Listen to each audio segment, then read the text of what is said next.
Hello guys, welcome back to my new vlog guys. ಇವತ್ತು ನನ್ನ vlog ಸ್ವಲ್ಪ special ಆಗಿರುತ್ತೆ. ನಾನೊಂದು ಜಾಗಕ್ಕೆ ಹೋಗ್ತಾ ಇದ್ದೀನಿ.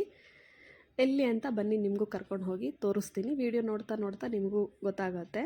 ಸೊ ಮನೆಯಿಂದ ರೆಡಿ ಆಗಿಬಿಟ್ಟು ನಾನು ಓಲಾ ಬುಕ್ ಮಾಡ್ಕೊಂಡು ಹೊರಟೆ. ಸೊ 2 ಅವರ್ಸ್ ಜರ್ನಿ ಆಯಿತು ಮನೆಯಿಂದ ಹೋಗೋ ಅಷ್ಟರಲ್ಲಿ. ಸೊ ಬಂದು ರೀಚ್ ಆದೆ ನೋಡಿ. ಇದು ವಿಸ್ತಾರ ರೆಸಾರ್ಟ್ ಅಂತ ಹೇಳಿಬಿಟ್ಟು. ಸೊ ಇಲ್ಲಿಗೆ ಬಂದು ರೀಚ್ ಆದೆ ನಾನು. ಬಂದು ರೀಚ್ ಆಗಿದ ತಕ್ಷಣ ಇದು ಎಂಟ್ರೆನ್ಸು. ಒಳಗೆ ಹೋಗ್ತಾ ಹೋಗ್ತಾ ಒಂದು ಕ್ಲಿಪ್ಪಿಂಗ್ ತೊಗೊಂಡೆ. ಎಷ್ಟು ಚೆನ್ನಾಗಿದೆ, ಎಷ್ಟು ಪೀಸ್ಫುಲ್ಲಾಗಿತ್ತು ಈ ಜಾಗ ಅಂದರೆ ಹೇಳೋಕ್ಕಾಗಲ್ಲ ಗೈಸ್. ಏನೂ ನಾಯ್ಸ್ ಇಲ್ಲ, ಅಂದರೆ ಹಾರ್ನ್ ಸೌಂಡ್ ಆಗಲಿ ಬೇರೆದಾಗಲಿ ಏನೂ ಇಲ್ಲ. ಜಸ್ಟ್ ಹಕ್ಕಿಗಳದೇ ಸೌಂಡ್ ಕೇಳಿಸ್ತಾ ಇತ್ತು ಅಲ್ಲಿ, ಬೇರೆ ಇನ್ನೇನು ಕೇಳಿಸ್ತಾ ಇರಲಿಲ್ಲ. ಗಾಳಿ, ಹಕ್ಕಿಗಳ ಸೌಂಡ್ ಅಷ್ಟೇ ಕೇಳಿಸ್ತಾ ಇತ್ತು. ಹೊರಗಡೆ ಅಷ್ಟು ಬಿಸಿಲಿತ್ತು. ಬಟ್ ಇಲ್ಲಿ ಎಂಟ್ರಿ ಆಗಿದ ತಕ್ಷಣ ನನಗೆ ಎಷ್ಟು ಕೂಲಿತ್ತು, ಎಷ್ಟು ಪೀಸ್ಫುಲ್ಲಾಗಿತ್ತು ಅಂದರೆ ಈ ಜಾಗ ತುಂಬಾ ಚೆನ್ನಾಗಿತ್ತು. ಸೊ ಒಳಗೆ ಹೋಗ್ತಾ ಇದ್ದೆ. ಒಂಥರ ಸ್ವಲ್ಪ ಟೆನ್ಷನ್ ಆಗ್ತಾಯಿತ್ತು. ಯಾಕಂದರೆ ಒಬ್ಬಳೇ ಹೋಗಿದ್ದೀನಿ, ಫಸ್ಟ್ ಟೈಮು, ಹೊಸ ಮುಖಗಳನ್ನ ಪರಿಚಯ, ಯಾರು ಏನು ಅಂತ ಗೊತ್ತಿಲ್ಲ.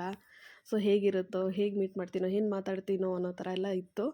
ಸೊ ಟೆನ್ಷನಲ್ಲೇ ಹೋದೆ. ಆಲ್ಮೋಸ್ಟ್ ಸ್ವಲ್ಪ ಜನ ಬಂದಿದ್ದರು.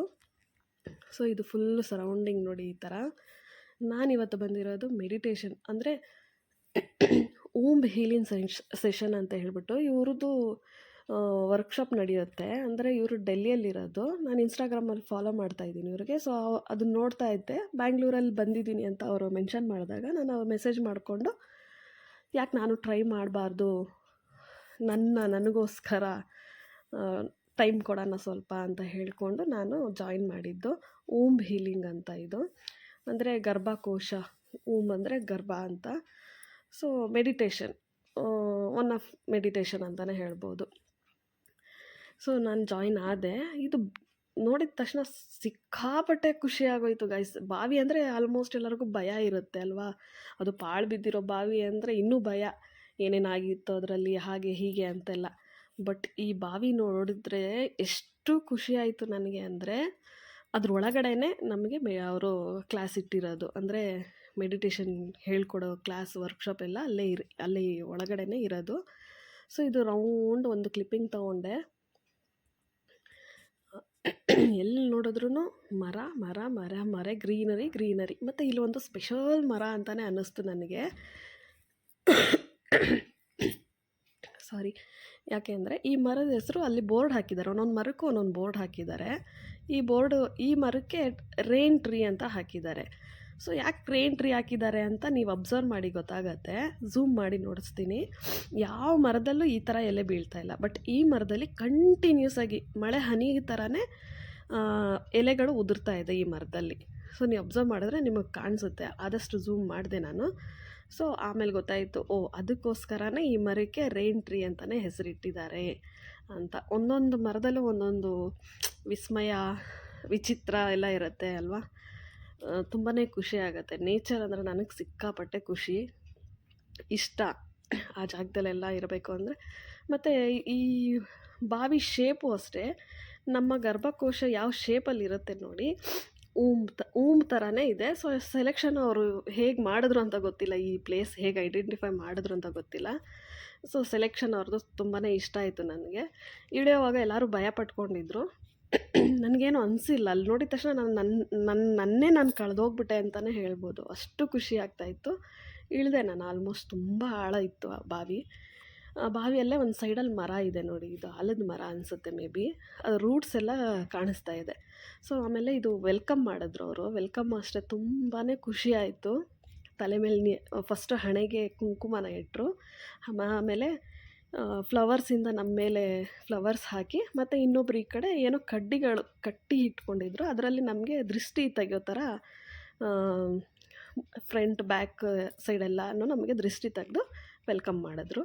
ಸೊ ಹೋಗ್ಬಿಟ್ಟು ಒಬ್ಬೊಬ್ಬರು ಒಂದೊಂದು ಪ್ಲೇಸಲ್ಲಿ ಕೂತ್ಕೊಬೇಕಾಯ್ತು ನೋಡಿ. ಇದು ಒಳಗಡೆ ಬಂದು ಕೂತ್ಕೊಂಡಿದ್ದೀನಿ. ಬಾವಿ ಒಳಗಡೆ ಬಂದು ಕೂತಿದ್ದೀನಿ. ಲೈಫಲ್ಲಿ ಫಸ್ಟ್ ಟೈಮ್ ಬಾವಿ ಒಳಗಡೆ ಬಂದಿರೋದು. ಈಜಕ್ಕಂತೂ ಬರಲ್ಲ, ಅಟ್ಲೀಸ್ಟ್ ಈ ಥರ ಆದರೂ ಬಂದಿದ್ದೀನಿ. ಆಮೇಲೆ ಒಬ್ಬೊಬ್ಬರೇ ಬಂದು ಇಳಿತಾಯಿದ್ರು. 4 ಮೆಂಬರ್ಸ್ ಬಂದ್ಬಿಟ್ಟು ನಮಗೆ ಟೀಚ್ ಮಾಡೋರು. ಅಂದರೆ ಒಬ್ಬರು ಫೋಟೋಗ್ರಾಫರು, ಇನ್ನೂ ಇಬ್ಬರು ಹಸ್ಬೆಂಡ್ ಆ್ಯಂಡ್ ವೈಫ್ ಇದ್ದಾರೆ ಅವರು, ಮತ್ತು ಇನ್ನೊಬ್ಬರು ಟೋಟಲ್ 4 ಜನ ಅವ್ರ ಕಡೆಯವರು, ಇನ್ನು ಮಿಕ್ಕಿದ 16 ಮೆಂಬರ್ಸ್ ನಾವು ಲೇಡೀಸ್ ಆಗಿದ್ವಿ. ಸೊ ಖುಷಿ ಆಯಿತು. ಅಲ್ಲಿ ಅಟ್ಮಾಸ್ಫಿಯರ್ ನೋಡಿ ಅಂತೂ ನನಗೆ ನಾನು ಏನು ಹೇಳಬೇಕು ಅಂತಲೂ ನನಗೆ ಗೊತ್ತಾಗಿಲ್ಲ, ಅಷ್ಟು ಚೆನ್ನಾಗಿತ್ತು, ಅಷ್ಟು ಖುಷಿಯಾಯಿತು. ಸೊ ಸೆಷನ್ ಎಲ್ಲ ಸ್ಟಾರ್ಟ್ ಮಾಡೋಕ್ಕೆ ಮುಂಚೆ ಅವರು ಹೇಗೆ ಅನ್ನಿಸ್ತಾ ಇದೆ ನಿಮಗೆ ಅಂತೆಲ್ಲ ಕೇಳಿದಾಗ ನನಗೆ ನಂಬಕ್ಕೆ ಆಗ್ತಾಯಿಲ್ಲ, ನಾನು ಆ ಥರ ಎಲ್ಲ ಮಾತಾಡಲ್ಲ ಅಂಥ ಹುಡುಗಿ ನಾನು. ಬಟ್ ನಾನು ಮೈಕ್ ತೊಗೊಂಡು ಫಸ್ಟ್ ನಾನೇ ಹೇಳಿದೆ, I feel like A butterfly. ಅಷ್ಟೇ ನನಗಲ್ಲಿ ಅನಿಸಿದ್ದು. ಅಲ್ಲಿ ಕೂತಿದ ತಕ್ಷಣ, ಅಲ್ಲಿ ಒಳಗೆ ಹೋಗಿದ ತಕ್ಷಣ ನನಗನ್ಸಿದ್ದು ಅದೇ, ನಾನು ಚಿಟ್ಟೆ ಥರ ಹಾರಾಡ್ತಾ ಇದ್ದೀನಿ ಅನ್ನೋ ಥರನೇ. ನನಗೆ ಎಲ್ಲ ಮರ್ತೋಯಿತು, ಅಷ್ಟು ಖುಷಿ ಆಗ್ತಾಯಿತ್ತು. ಮತ್ತು ಅದು ಅರೋಮಾಸ್ ಕಳೆದೋಗ್ಬಿಟ್ಟೆ ಗಾಯ್ಸ್ ನಾನು. ನನಗೆ ಆಲ್ಮೋಸ್ಟ್ ಮನೇಲೂ ಅಷ್ಟೇ, ನಾನು ಮಲ್ಕೊಳ್ಳೋವಾಗ, ರೂಮಲ್ಲೂ ಅಷ್ಟೇ, ನಾನು ಮಲ್ಕೊಳ್ಳೋವಾಗಲೂ ಅಷ್ಟೇ ಒಂದು ಕಡ್ಡಿನ ಹಚ್ಚೆ ಮಲ್ಕೊಳ್ಳೋದು. ಮತ್ತು ಬೆಳಗ್ಗೆ ಎದ್ದಿದ ತಕ್ಷಣ ಕಿಚನಲ್ಲಿ ನೀವು ಅಬ್ಸರ್ವ್ ಮಾಡಿರ್ಬೋದು, ಅಲ್ಲಿ ಒಂದು ಇದಿಟ್ಟಿದ್ದೆ, ಪಾಟ್ ಥರ ಇಟ್ಟಿದ್ದೀನಿ ನಾನು. ಅದರಲ್ಲೂ ಅಷ್ಟೇ ಸಾಂಬ್ರಾಣಿ ಹಾಕಿನೇ ಒಂದು, ಅಥವಾ ಕಡ್ಡಿ ಒಂದು ಸ್ಟಿಕ್ ಬರುತ್ತಲ್ಲ ಸಾಂಬ್ರಾಣಿ ಸ್ಟಿಕ್ಕು, ಅದು ಹಚ್ಚಿನೇ ನಾನು ಬೇರೆ ಕೆಲಸ ಸ್ಟಾರ್ಟ್ ಮಾಡೋದು. ಸೊ ನನಗೆ ಅರೋಮಾಸ್ ಫ್ರೇಗ್ರೆನ್ಸ್ ಅಂದರೆ ತುಂಬಾ ಇಷ್ಟ. ಸೊ ಅಲ್ಲಿ ವೆರೈಟೀಸ್ ಅರೋಮಾಸ್ ಬರ್ತಾಯಿತ್ತು. ಮತ್ತು ಸ್ಟಾರ್ಟ್ ಮಾಡಿದ್ರು ಅವರು, ಕೂತ್ಕೊಂಡು ಮಲ್ಕೊಂಡು ಎಲ್ಲ ಹೇಳ್ಕೊಡ್ತಾಯಿದ್ರು. ಅಂದರೆ ಅವರು ಒಬ್ಬರು ಹೇಳ್ತಾ ಇರ್ತಾರೆ, ನಾವು ಫೀಲ್ ಮಾಡಬೇಕು, ಕಣ್ಣು ಮುಚ್ಚಿಬಿಟ್ಟು ಮೆಡಿಟೇಷನ್ ಮಾಡ್ತಾ ನಾವು ಫೀಲ್ ಮಾಡಬೇಕು. ಸೊ ಅವರು ನೀವು ಏನೇನೋ ಹೇಳಿದ್ರು ಗೈಸ್, ಅದೆಲ್ಲ ಆ ಫೀಲ್ನ ನಾನು ಹೇಳೋಕ್ಕಾಗ್ತಾಯಿಲ್ಲ, ಅಲ್ಲಿ ಅನುಭವಿಸ್ದೆ ಅಲ್ಲ ನಾನು. ಆ್ಯಕ್ಚುಲಿ ಅಂದ್ಕೊಂಡೇ ಇರಲಿಲ್ಲ ನಾನು ಆ ಥರ ನನಗೆ ಫೀಲ್ ಆಗುತ್ತೆ ಅಂತ. 12 ವರ್ಷದ ಮುಂಚೆ ಇದು ನಂದು ಒಂದು ಇನ್ಸಿಡೆಂಟ್ ನಡೆದಿತ್ತು ನನ್ನ ಜೊತೆ. ಅದು ಬಂತು ನನ್ನ ಮೈಂಡಲ್ಲಿ, ನನ್ನ ಮನಸ್ಸಲ್ಲಿ, ನನ್ನ ಕಣ್ಣು ಮುಂದೆನೇ ಈಗ ನಡೆದಿದೆ ಅನ್ನೋ ಥರನೇ ಆಯಿತು. ಆ ಇನ್ಸಿಡೆಂಟ್ ನನಗೆ ಹೇಳ್ಕೊಳಕ್ಕೆ ಇಷ್ಟ ಇಲ್ಲ, ಅದಕ್ಕೋಸ್ಕರ ಮುಂದಿನ ದಿನದಲ್ಲಿ ನನಗೆ ಹೇಳ್ಕೊಬೇಕು ಅಂತ ಅನಿಸಿದ್ರೆ ಡೆಫಿನೆಟ್ಲಿ ನಾನು ಹೇಳ್ಕೊತೀನಿ. ಬಟ್ ನನಗೆ ಆ 12 ವರ್ಷದ ಮುಂಚೆದು ನನ್ನ ಕಣ್ಣು ಮುಂದೆ ಬಂತು. ಅದಕ್ಕೊಂದು ಸಾರಿ, ಒಂದು ಥ್ಯಾಂಕ್ ಯು ಹೇಳೋ ಅವಕಾಶ ಸಿಕ್ತು ನನಗೆ. ಅಷ್ಟು ಖುಷಿ ಆಯಿತು. ಹೇಳ್ತಾ ಇಲ್ವ, ನಾನು ಅಂದ್ಕೊಂಡೇ ಇರಲಿಲ್ಲ ನಾನು ಹೋಗಿರೋದು ಅದಕ್ಕೋಸ್ಕರ. ನನಗೆ ಆ ಥಾಟ್ ಬರುತ್ತೆ, ನಾನು ಅದಕ್ಕೆ ಸಾರಿ ಹೇಳ್ತೀನಿ ಅಂತ ನಾನು ಅಂದ್ಕೊಂಡೇ ಇರಲಿಲ್ಲ. ಅಷ್ಟು ಖುಷಿ ಆಯಿತು.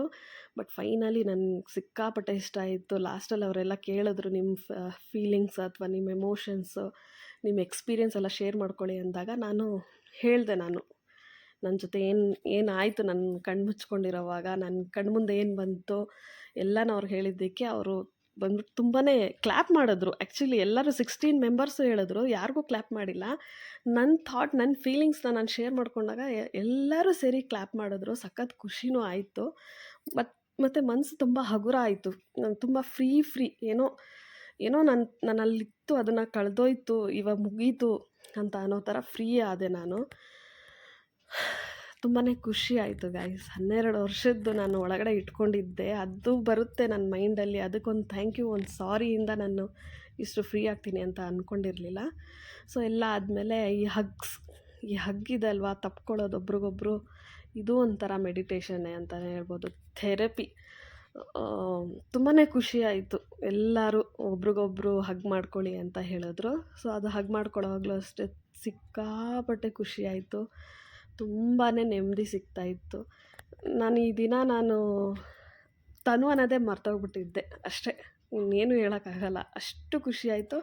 ಇದೇ ಬೇಕಾಗಿದ್ದು, ಇದಕ್ಕೋಸ್ಕರ ನಾನು ಅಷ್ಟು ದೂರ ಜರ್ನಿ ಮಾಡ್ಕೊಂಡು ಹೋಗಿದ್ದೆ. 4 hours ಹೋಗೋಕ್ಕೆ, 2 hours ಬರೋವಾಗಂತೂ ಸಿಕ್ಕಾಪಟ್ಟೆ ಕಷ್ಟ ಆಗೋಯಿತು.